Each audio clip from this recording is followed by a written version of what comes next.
안녕하십니까. 더배움회원 여러분, 청소년 상담사 3급 기출문제 풀이 시간입니다. 오늘은 지난 시간에 이어서 2016년도 제가 칠판에 미리 적어놨습니다.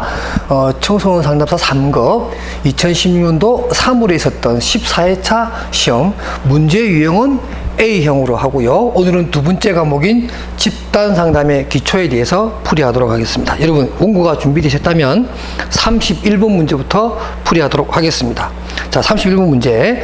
집단 상담의 강점 또는 장점으로 옳은 것을 모두 고른 것은 해서 나오는데, 그게 보면 지문 내용 중에서 디귿과 리얼을 살펴보도록 하겠습니다. 디귿에 보면 각 개인의 문제를 충분히 다룰 수 있다. 자, 이게 집단 상담의 경우에는 집단의 문제를 다루다 보니까 개별적인 문제라든가 개인의 심층적으로 다뤄야 될 문제라든가 개인의 어떤 호소 문제를 좀 속속들이 다룰 수 없는 그러한 단점이 있죠. 이것은 단점의 개념으로 봐야 될 것 같고요. 그 다음에 리얼에 보면 집단 압력에 의한 압박감으로 자기 개방을 하게 된다. 자, 우리가 개인 상담이든 또는 집단 상담이든 자기 개방이라고 하는 것은 굉장히 중요한 건데요. 또 필요한 것이고, 그러나 이 자기 개방이라고 하는 것이 특히 집단 상담에서는 어떤 역동성에서 일어나는 자연스러운 그런 현상이 되어야 되지만, 이것이 역동성이 아니라 예를 들면 집단의 어떤 압박이라든가 어떤 강제적인 분위기 속에서 자기 개방하는 것은 결코 바람직하지 않죠.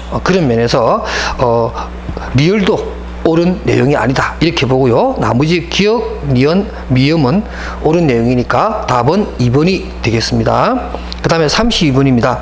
집단원의 문제 행동과 얘가 바르게 연결된 것은, 자, 집단 속에서는 여러 다양한 사람들이 모였기 때문에 여러 가지 문제가 생길 수가 있습니다. 예를 들면 독점하기라든가 또는 반창고 붙이기 또는 상처 싸매기라든가 또는 일반적으로 보면 좀 우월한 태도를 보인다든가 아니면 적대적 공격을 해서 어떤 집단의 역동성을 해치는 그러한 문제 행동이 많이 발견되는데요.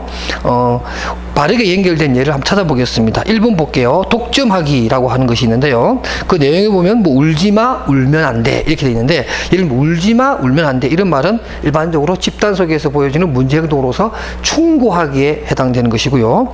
그 다음 또 이번에 상처 싸매기라고 하는 것이 있는데, 싸매기는 반창고 붙이기라고 하는 말로도 얘기합니다. 일반적으로 가식적인 지지 행위를 보여주는 그러한 것인데요. 그 내용과 좀 맞지 않고요. 그 다음에 3번에 보면 습관적 불평이라고 되어 있는데, 그 내용에 보면 술을 끊고 싶은데 나를 도와주세요. 이것은 습관적인 것이 아니라 진짜로 해결하고 싶은 호소 문제로 봐야 될 것이고, 그 다음에 5번에 보면 적대적 공격. 잠깐만요. 지금 무척 화가 나 있는 것 같은데 무엇에 대해 화가 나는지 구체적으로 말해 주실래요? 이런 것은 바로 기법 중에서 직면에 가까운 기법으로서 적대적 공격은 아닙니다. 적대적 공격이라고 하는 것은 일반적으로 매우 공격적이고 상대방을 이렇게 무시한다든가 아니면 역동성을 이렇게 훼손하는 그러한 행동을 얘기하는 거겠지요. 그래서 32번의 답은 4번 우월한 태도와 그 내용을 설명한 것이 가장 적절한 예이고 바르게 연결되어 있다 이렇게 보시면 되겠습니다. 그 다음에 33번입니다.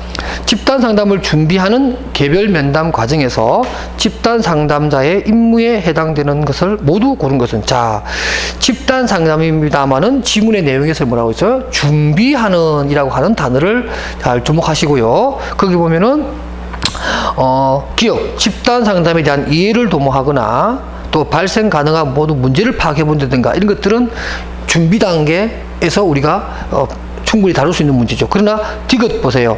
집단 프로그램의 활동 내용에 대한 평가 수행이다. 이것은 보통 종결 단계나 추수 관리 단계에서 하는 행동이죠. 그러니까 디귿은 적절하지 않고요. 그 외에 리얼과 미음은 역시 준비하는 단계에서 해야 될 내용이다. 그렇기 때문에 33번의 답은 디귿을 뺀 기억, 니은, 리얼, 미음을 담고 있는 3번이 정답이 되겠습니다.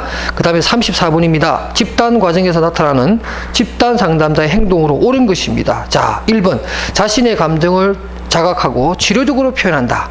군더더기 없이 맞는 말이고요. 그러나 2번 볼까요?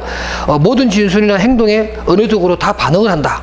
모든 진술에 모든 행동에 다 언어적으로 할 필요는 없겠죠. 비언어적인 경우도 있고, 또 모든 진술이나 모든 행동에 또 다 반응하는 것도 사실 현실적으로 불가능해요. 적절하지 않은 내용이고요. 3번에 보면 집단의 효과에 대해 비판하는 내담자를 직면시킨다.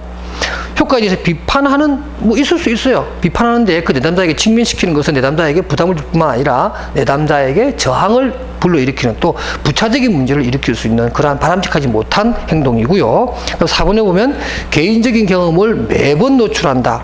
뭐 상담자도 자기 노출, 자기 개방, 자기 진술할 수 있어요. 그러나 매번 하는 것은 어떤 독이 될 수 있다. 이렇게 볼 수가 있겠고요. 5번입니다. 유머는 심리적 작업을 방해하기 때문에 사용할 수 없다. 아니죠. 여러분들 유머라고 하는 것도 사실은 굉장히 효과적인 그런 우리가 기법으로 우리가 소개를 하죠. 그러니까 유머도 어떤 이 내용처럼 심리적 작업을 방해하는 것이 아니라 오히려 심리적 어떤 그런 그 관계를 좀 더 부드럽게 하거나 긴장감을 누그러뜨리는 그런 좋은 기법으로서 우리는 유머를 사용할 수 있겠다. 이렇게 되니까 34번의 답은 1번이 되겠습니다.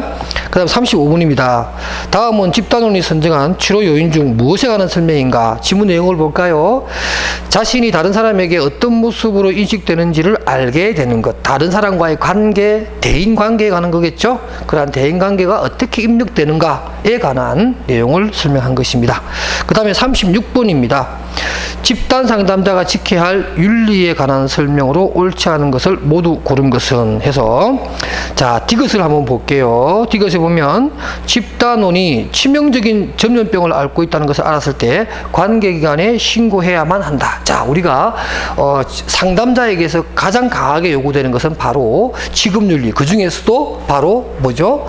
비밀 유지라고 하는 또는 비밀 보장이라고 하는 이것은 가장 강하게 요구되는 지급윤리 중에 하나입니다. 그러나 이러한 비밀 유지가 절대적으로 지켜지는 것이 아니라 몇 가지 사유가 있죠. 그 대표적인 것이 뭐 상담 도중에 알게 된 내담자의 어떤 전염병의 문제라든가 범죄 사실이라든가 또는 뭐 가정 폭력의 문제라든가 또 아주 그야말로 위험 수위에 와 있는 자살 어떤 그런 시도 가능성이라든가 뭐 이런 것들이 있죠. 그다음 또 법률적으로 또 어떤 그 상담 내용을 공개해야 되는 이런 몇 가지가 있을 경우에는 그런 비밀 유지가 아니라 오히려 공개하는 것이 오히려 더 지급 윤리에 맞다. 이렇게 보면 36군의 디귿은 바르게 설명한 것이고 나머지 기억, 니은, 리을, 미음은 적절한 내용이 아니기 때문에 36번의 답은 4번이 되겠습니다. 그 다음에 37번입니다. 직면이 필요한 상황으로 옳은 것을 모두 고른 것은 자, 직면. 우리가 일반적으로 기법으로서의 직면을 얘기할 때 우리가 그런 거 있죠. 내담자가 자신의 문제에 대해서 말 그대로 피하지 않고 그 자신의 문제를 인식과 동시에 그 문제를 해결하기 위한 하나의 도전시키는 작업, 도전시키는 기법, 이것을 우리는 일반적으로 직면이라고 합니다. 그러니까 자기 문제를 인식하게 하고 도전시키는 상황을 우리가 직면이라고 하는데요. 여기서 보면 기억과 니은, 리을은 그런 얘기를 담고 있습니다만은 디귿을 볼까요? 집단원의 문제 해결을 위한 정보와 자료가 필요할 때 직면하는 것이 아니라 문제 해결을 위한 정보와 자료가 필요하다는 것은 일반적으로 뭐 대안 개발을 하기 위해서 또는 의사결정을 하기 위해서 정보를 수집하는 단계이기 때문에 직면 기법을 사용하는 시기하고는 좀 거리가 있다. 이렇게 보게 되면 37번에는 이 디귿을 뺀 나머지 세 개를 담고 있는 보기 4번이 정답이 되겠습니다. 그 다음에 38번입니다. 차단하기, 브로킹에 관한 내용이네요. 차단하기 기법 사용에 관한 설명으로 옳지 않은 것입니다. 그래서 2번에 보면 시선이나 반응 회피와 같은 비언어적인 방법은 사용하지 않는다라고 되어 있는데 때로는 비언어적인 방법도 매우 효과적인 차단하기에 내용이 될 수 있습니다. 그러니까 집단 속에서 어느 한 집단원이 지나치게 말을 많이 하고 진술의 내용이 길다든가 그런 경우에는 관심을 가지지 않는다거나 아니면 또 주목하지 않는다거나 이런 행동을 보여줌으로 해서 아, 내가 말을 너무 많이 하는구나 라고 느끼게끔 하는 이런 비언어적인 방법도 오히려 더 효과적이죠. 예를 들면 뭐 이제 그만 얘기하세요 이 말보다는 약간 듣기 싫은 투에 아니면 시선을 피한다든가 말을 경청하는 자세를 조금 이제 중지한다든가 이런 것이 오히려 좀 그 말하는 내담자가 좀 덜 미안해하면서 덜 쑥스러워하면서 자기 행동을 중단할 수가 있겠죠. 좋은 방법이라고 할 수가 있습니다. 그 다음에 39번 문제입니다. 집단 과정을 촉진하기 위한 집단 상담자의 행동으로 옳은 것을 모두 고른 것은 현재 있는데 그 리얼을 볼게요. 생산적인 집단 운영을 위해 갈등 표현을 제한한다. 자, 갈등 표현은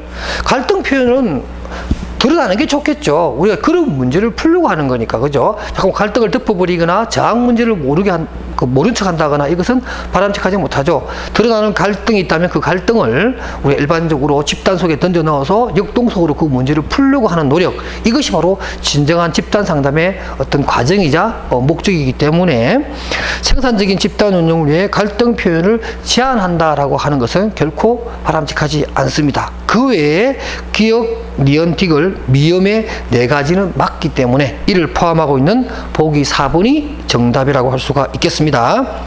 그 다음에 40번 문제입니다. 집단 상담자가 사용하는 기법과 얘가 바르게 연결된 것은 해서 1번 볼까요? 폐쇄적 질문입니다. 자, 우리 일반적으로 폐쇄적 질문은 뭐예요? 예 아니면 아니오로 대답할 수 있는 그런 좀 비효과적인 질문 방법인데요. 이렇게 얘기합니다. 지금 기분이 슬픈가요? 자, 이렇게 물어보면 당연히 내담자는 예 아니면 아니오라고 하는 대답을 하게 되겠죠. 그래서 이 지금 1번의 질문은 폐쇄적 질문에 대한 예로서 가장 적절하게 표현한 것이다. 이렇게 해서 정답이 되겠습니다. 나머지 2, 3, 4, 5는 맞게 연결된 것이기 때문에 여러분들이 텍스트로 공부해 주시기 바랍니다. 그 다음에 41번입니다. 집단 상담자가 집단 역동을 파악하기 위해 관찰해야 할 요소로 옳은 것을 모두 고른 것은 해서 지금 보기에 나와 있는 기억, 니은, 리을은 전부 다 집단의 역동성을 알 수 있는 또는 역동성의 강도를 알 수 있는 그런 요인들입니다. 그래서 그것을 다 품고 있는 5번이 정답이 되겠습니다. 그 다음 42번입니다.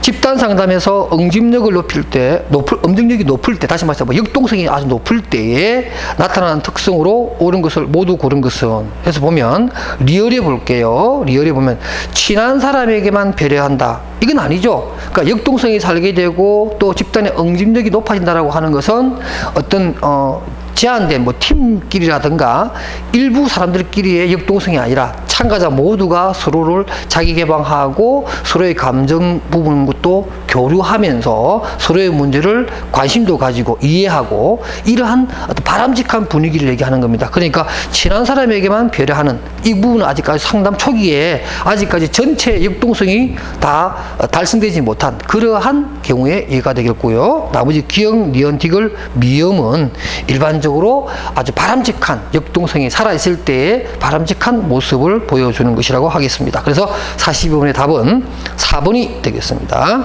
그 다음에 43번입니다. 다음과 같은 특성이 모두 나타날 경우에 집단 상담자가 대처할 방법으로 옳지 않은 것입니다. 자, 집단원의 불안감이 고조가 되고 방어적인 태도가 생겨나면서 갈등이 일어나게 되고 그 다음에 또 집단 상담자에 대한 도전의 어떤 행동도 보이게 되고 또 집단 간의 어떤 갈등이 또 막 표면화되고 이런 경우에 집단 상담자는 어떤 행동을 해야 되는가 하는 것들이 나오면서 1, 2, 3, 4 그거는 적당한 방법인데 5번 한번 볼게요. 집단원 간의 갈등은 상담자가 개입하지 않는다. 아니죠. 갈등의 문제 또는 저항의 문제 이런 것들은 당연히 다루어야 되고 그것을 다루지 않으면 집단이 실패할 가능성이 많아요. 그러니까 5번에 나오는 상담자가 개입하지 않는다라는 것이 아니라 상담자가 적극적으로 개입을 해서 그 문제를 풀려고 하는 것이 중요하다. 이렇게 해야 되겠죠. 그래서 43번의 답은 5번이 되겠습니다. 그 다음에 44번입니다. 다음과 같은 특징이 모두 나타나는 집단의 발달 단계는 자, 소극적인 태도를 취한다거나 또 과제 회피가 나타난다거나 집단 활동에 대한 예측과 정서적 관여가 감소한다거나 집단원의 성장과 변화를 평가한다. 자, 앞부분은 보면은 좀 이렇게 초기 같은 느낌이 드는데 갑자기 네 번째 보면은 집단원의 성장과 변화를 평가한다라고 하니까 이제 끝부분에 해당되겠고요.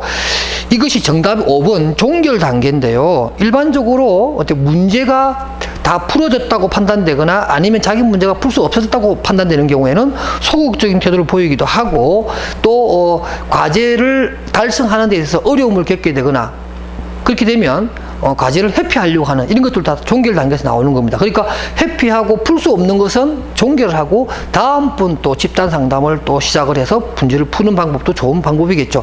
그 내지는 그 집단 상담에서 해결되지 않는 문제를 계속 끌고 가는 것은 바람직하지 않죠. 바로 그런 얘기가 되겠고, 그 다음 또 집단 활동에 대한 애착과 정서적 관여가 감소하기도 합니다. 이것은 좋은 의미에서는 문제가 없는데 해결됐기 때문에 그런 것도 되겠고, 또 나쁜 의미로 보면은 더 이상 어떤 문제를 풀 수 있는 어떤 가능성이 낮아졌기 때문에 어떤 관심도가 떨어지는 이런 상황입니다. 그래서 이런 모든 것들을 다 통틀어서 결국에는 집단원의 성장과 변화에 대해서 평가를 해보는 이러한 종결 단계를 설명한 것이 44번의 문제입니다. 앞부분만 읽어보면 좀 착각할 수가 있는데, 마지막까지 지문을 다 읽었다면 우리는 이것이 종결 단계에서 일어난 일이다 하는 것을 알 수가 있을 겁니다. 그다음 45번입니다. 집단 상담 과정 중 생산적인 집단에서 나타나는 변화 촉진 요인을 옳지 않는 것으로서 2번에 보면 다른 집단원의 긍정적, 부정적 행동을 모방한다. 긍정적 행동을 모방하는 것은 바람직하나 부정적 행동을 모방하는 것은 결코 바람직하지 않죠. 이거는 문제 속에 답이 있습니다. 그래서 46번입니다. 코리의 집단 발달 단계 중 작업 단계의 집단 상담자 역할로 옳지 않은 것. 자, 우리가 코리의 집단 발달 단계는 보통 4단계로 나누게 되는데, 그 중에서 4번에 보면 집단원이 상담 목표를 설정하도록 돕는다 이렇게 되어 있고요. 지금 물어보는 것은 코리의 집단 단계 중 세 번째 단계인 바로 작업 단계에 관한 부분이거든요. 일반적으로 작업 단계라고 하는 것은 서로의 어떤 정서적인 것도 교감을 하고, 또는 서로의 어떤 행동을 지켜보기도 하고, 또 스스로 자기에 대한 깊은 탐색을 하도록 하는 그런 단계이기 때문에 그런 내용을 담고 있는 1, 2, 3, 5번이 작업 단계의 내용이고, 4번에 나오는 집단원이 상담 목표를 설정하도록 돕는다 하는 것들은 일반적으로 코리의 네 번째 단계인 종결 단계 정도에 해당되는 내용이다. 이렇게 보게 되면 46번의 답은 4번이 되겠습니다. 그럼 47번입니다. 아들러의 집단 상담의 재정향 단계에 관한 설명으로 옳지 않은 것. 자, 아들러 상담에서 말하는 리오리엔테이션이라고 하는 것은 일반적으로 어떤 자기가 알고 있는 내용, 또는 자기가 지금까지 살아왔던 어떤 생활 태도 이런 것들에 대해서 수정하거나 개선하거나, 또는 좀 더 나은 효과적인 대안을 찾는 그러한 단계가 될 겁니다. 그래서 마치 뭐뭐인 것처럼과 같은 이런 수정적이고 행동지향적인 기법을 사용하는 단계가 되겠는데요. 3번에 보면 보기 3번 행동하는 양식의 이면에 숨겨진 동기를 다룬다. 물론 이 아들레의 이론에서는 동기 수정을 굉장히 강조하긴 하지만 지금 여기서 말하는 재정향의 단계하고는 좀 거리가 있는 내용이다. 이렇게 보여집니다. 그 다음 48번 문제입니다. 집단 상담의 이론적 접근과 구성 요소가 바르게 연결되지 않은 것은 2번 보십시오. 현실 치료. 우리가 알고 있는 윌리엄 크레스의 현실 치료인데, 여기는 선택까지는 맞을 수가 있는데 접촉이라는 단어가 나옵니다. 이것은 접촉은 뭐죠? 그렇죠. 게슈탈트 상담 이론에서 말하는 접촉, 알아차림 이런 개념들은 게슈탈트 상담 이론의 이론적 구조다. 이렇게 보시면 되겠습니다. 그 다음에 49번 문제입니다. 다음 설명으로 옳지 않은 것. 역시 현실 치료에 관한 틀린 내용인데요. 3번에 볼까요? 현실 치료는 비활동적이고 비시시적이다. 거꾸로입니다. 현실 치료는 매우 활동적이며 또 때로는 지시적으로 접근하는 그런 특징이 있죠. 바로 그것을 찾았다면 바로 49번의 답은 3번이라는 거 여러분 충분히 찾을 수 있을 거라고 생각합니다. 50번입니다. 인간중심 상담에서 집단 상담자의 일치성에 관한 설명으로 옳지 않은 것. 자, 인간중심 상담으로서 말하는 일치성은 일반적으로 뭐죠? 진실성하고도 같은 뜻으로 쓰이기도 하죠. 그래서 진실성입니다. 그래서 이 진실성의 의미는 거기 나오는 것처럼 1, 2, 3, 4의 내용이다. 이러한 일치성 내지는 진실성을 담고 있는 것이고, 5번에 보면 집단원에 대한 감정을 여과 없이 표현한다라고 하는 것은 일반적으로 수용의 단계입니다. 우리가 집단 상담에 있어서 또 그렇지만 인간중심 상담 이론은 보통 수용과 공감과 일치성이라고 하는 이러한 단계를 거치게 되고 또 그런 개념을 가지고 있는데, 지금 지문 5에 나오는 내용은 수용의 내용을 보여주는 것이다. 그래서 50번의 답은 5번이 되겠습니다. 51번입니다. 청소년 집단 상담자에게 요구되는 능력과 자질에 관한 설명으로 옳은 것을 모두 고른 것은. 자, 이런 문제는 너무나 쉬운 문제입니다. 지문에 있는 내용 다 4가지가 다 해당되는 건데 설명하지 않겠습니다. 그다음 52번입니다. 청소년 집단원의 일반적인 특성에 관한 설명을 옳지 않은 것. 2번을 볼까요? 청소년 집단원입니다. 청소년이에요. 그런데 2번에 보면 구체적 조작기에 해당되므로 이건 처음부터 틀리네요. 우리는 청소년에 해당되는 경우요. 피아제의 인지발달이론은 뭐죠? 형식적 조작기잖아요. 근데 이게 구체적 조작기로 되어 있으니까 이것은 그 이전의 얘기니까 12세 이전의 얘기니까 2번이 틀린 내용입니다. 그 다음에 53번입니다. 자기 성장 집단 상담에 적합하지 않은 청소년 내담자를 모두 고른 것은, 자, 집단 상담에 적합하지 않는 것. 그러니까 기억과 리얼 같은 경우는 매우 어떤 위기 상담이거나 아니면 어떤 개인의 성격 장애 내지는 발달 장애가 있는, 그래서 1:1 심층 치료적 상담을 해야 되는데 적합한 것이고, 디귿에 보면 정체감 혼란으로 고민하는 청소년, 우리가 청소년 시기에 가장 중요한 것이 정체감 정립인데 이러한 정체감의 혼란을 겪는 청소년의 경우에는 개인 상담보다는 뭐죠? 그렇죠, 집단 상담을 하는 것이 가장 좋다라고 얘기하지 않습니까? 그래서 디귿을 뺀 기억 리얼을 담고 있는 3번이 정답입니다. 그다음 54번입니다. 청소년 집단원의 부적절한 행동과 이에 대한 상담자의 계획 방법이 바르게 연결되지 않은 것은, 이렇게 되어 있는데요. 정답은 1번입니다. 1번에 보면 이렇게 돼 있어요. 뭐 적대적 태도라고 하면서 집단원 간의 비대벽을 통해 적대적인 집단으로 하여금 자기 비판의 시간을 갖도록 한다. 이것은 좀 부적절한 방법이고요. 일반적으로 우리가 적대적 태도라고 하는 것은 집단 내에서 어떤 공격적인 어떤 행동을 보인다든가 또 집단의 응집력을 해치는 그런 것이기 때문에 그러한 어떤 적대적 태도를 하게 되는 원인에 대해서 탐색을 하고 그것을 한번 말해보게 하는 이러한 것이지, 자기 비판의 시간을 갖게 한다 하는 것은 매우 부정적이고 바람직하지 못한 방법이라 볼 수가 있습니다. 그 외에 2, 3, 4, 5는 각각의 어떤 문제 행동에 대한 올바른 설명을 해놓고 또 거기에 대해서 상담자가 어떻게 개입할 것인가를 잘 설명해 놓은 것이니까 텍스트로 활용하시기 바랍니다. 그 다음에 55번 문제입니다. 다음 중 청소년 집단 상담 장면에서 상담자가 적용한 집단 기술은, 자, 일반적으로 두 번째 상담자의 첫 번째 얘기를 한번 들어볼까요? 이렇습니다. 상담자가 이런 얘기를 해요. 그래, 지난 회기 때 철수도 다른 친구들로부터 그런 일을 당했다는 얘기를 한 것 같은데, 이렇게 얘기하고, 두 번째 상담자는 또 이렇게 얘기합니다. 두 번째에 와서 영희와 철수는 같은 반 친구들이 놀아주지 않아서 무척 속상했구나 라고 해서 영희와 철수를 연결하는, 그래서 어떤 동병상련의 같은 문제, 유사한 문제를 안고 있다라고 하는 것을 은연중에 보여줌으로 해서 같이 이 문제를 고민하고 풀어보려고 하는 분위기를 만들어가는 기법, 바로 연결하기라고 하는 거 꼭 기억하시기 바랍니다. 56번 문제입니다. 바르게 연결한 것으로서, 예를 들면 1번 같은 내용은 차단하기에 관한 내용이고요. 그 다음 3번의 경우에는 적시성에 관한 것, 역시 4번도 적시성에 관한 내용이고요. 5번의 경우에는 구조화에 관련된 내용, 우리가 뭐 기본적인 공부를 했다면 차단할 수 있는 내용이고요. 2번의 보편화에 관한 내용은 내용을 바르게 언급을 해놨습니다. 그래서 56번의 답은 2번이 되겠습니다. 그 다음에 57번 문제입니다. 공동 상담자가 집단을 운영할 때 나타나는 특징이 아닌 것은, 5번을 볼까요? 집단원에게 다양한 경험의 기회를 제공하기 위해 두 상담자가 상충되는 접근과 전략을 적용하는 것이 효과적이다. 뭐 이거 들으신 분 안 계시겠죠? 그래서 두 집단 진행자, 뭐 예를 들면 주 진행자, 보조 진행자, 뭐 그렇게 구분할 필요는 없지만, 만약 그렇게 된다 했을 때에 서로가 상충되는 것이 아니라 상호 보완적인 이론을 전개함으로써 하는 것이 좋다. 상충되면 참여자들이 혼란스러움을 겪을 수가 있잖아요. 바람직하지 않는 거죠. 그 다음에 58번 문제입니다. 상담자가 청소년 집단을 운영할 때 고려해야 할 사항으로 옳지 않은 것. 1번 볼까요? 집단원에게 도움이 된다고 생각될 경우 훈련받지 않은 기법을 적용한다. 이것은 아주 잘못된 거죠. 이거는 뭐 문제 속에 답이 있는 거니까 이건 제가 설명하지 않겠습니다. 59번입니다. 침묵하는 집단원에 대한 개입 방법으로 옳지 않은 것입니다. 침묵하는 집단원에 대해서 5번 볼까요?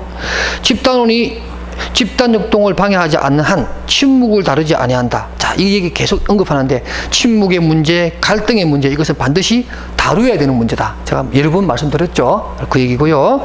그 다음에 60번 문제입니다. 청소년 집단 상담에 발달 단계별 상담자의 주요 활동 내용이 바르게 연결된 것은, 자, 우리가 일반적으로 뭐 학자들마다 청소년의 집단 상담의 단계를 여러 가지 구분할 수 있겠습니다만, 예를 들면 뭐 기획이라든가 준비 단계가 있다면 이제 이것이 끝나면 이제 시작을 해야 될 것이고요. 그 다음에 이제 중간 단계가 등장하게 되고, 그 다음에 종결, 마지막으로 추수관리, 팔로우업이라고 하는 이러한 추수관리가 구분할 수가 있겠죠. 그러니까 이랬을 경우에 지금 1번의 내용은 시작 단계에 관한 내용을 언급한 것이고요. 2번에 뭐 집단에서의 경험과 학습 내용을 통합하고 강화하도록 돕는다. 이것은 일반적으로 종결 단계에 해당되는 것이고, 그 다음 4에 나오는 집단 경험과 관련하여 평가 대상 내용 및 방법을 구성하는 것은 일반적으로 기획 준비 단계에서 해야 될 내용이고, 5번의 추수 단계에서 보면은 집단원 간의 피상적인 의사소통을 다루고 저항을 효과적으로 처리한다라고 하는 저항을 효과적으로 다루고 있는 이 단계는 바로 중간 단계에 해당되는 것입니다. 그래서 60분에 바르게 연결한 단계와 내용을 바르게 연결한 것은 바로 3번 중간 단계로서 집단원 간의 갈등을 직면하게 하고 논의하며 해결해 간다. 이 부분이 해당되겠습니다. 자, 이렇게 해서 또 아주 숨가쁘게 두 번째 과목인 집단 상담의 기초라고 하는 내용을 우리가 풀이해 봤습니다. 역시 이번 14회차의 이 문제도 그렇게 어려운 문제는 별로 보이지 않았던 것 같습니다. 여러분 수고하셨습니다.